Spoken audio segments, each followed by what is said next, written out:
पूरा घटनाक्रम था उसको वेरीफाई करने के बाद कोतवाली थाने में उसका महिला अधिकारी से बयान कराया गया और उसके बाद अभी यहाँ पे अपराध क्रमांक 256/2020 धारा 376, 506, 509 ख का अपराध आरोपी के विरुद्ध दर्ज किया गया है। अग्रिम विवेचना इसके बाद की जाएगी।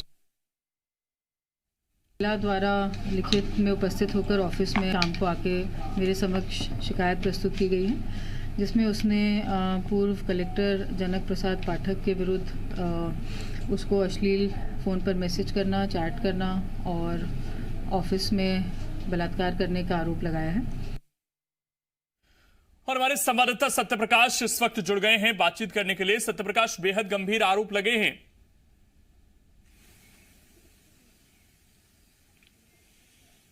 अपना प्रश्न दोहराएं।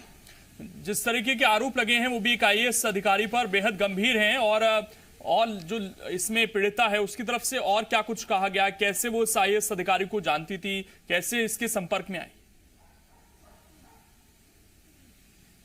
देखिए, अभी इस मामले की शिकायत हुई है तो पुलिस अब पूरे मामले की तफ्तीश में जुट गई है।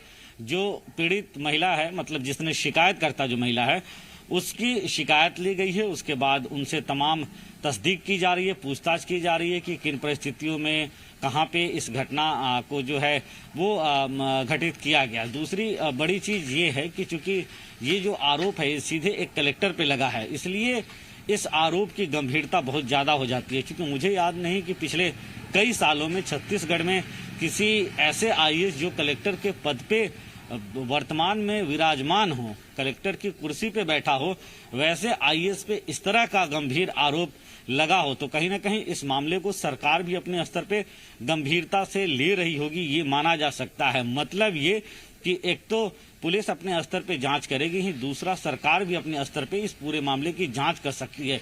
ये भी हो सकता है कि जांच जब तक पूरी नहीं हो सकता है कि कलेक्टर पे किसी तरह की कोई कार्रवाई भी सरकार कर सकती है।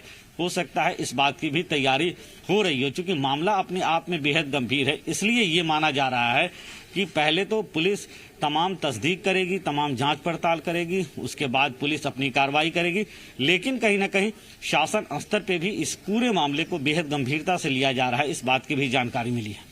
सत्यप्रकाश, सवाल ये भी है कि 15 मई को आरोप लगा है रेप करने का, तो इतने दिन बाद आखिरकार ये शिकायत क्यों की गई? क्या पीड़िता पर किसी तरह का दबाव था? इसका जिक्र क्या शिकायत में किया गया है?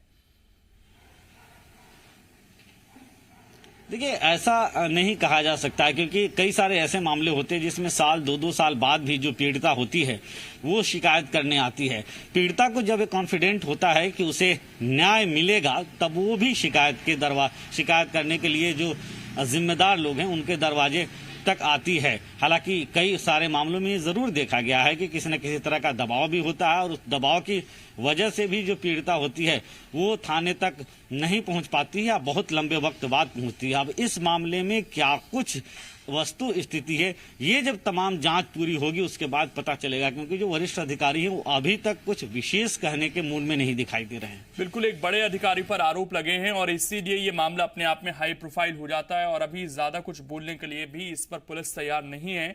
हालांकि सरकार की नजर भी है इस पूरे मामले पर, यह भी कहा जा रहा है। सत्यप्रकाश हमारे साथ बने रहेंगे और ये अपने आप में एक बड़ी खबर है, एक बड़े अधिकारी पर आरोप लग रहे हैं। अब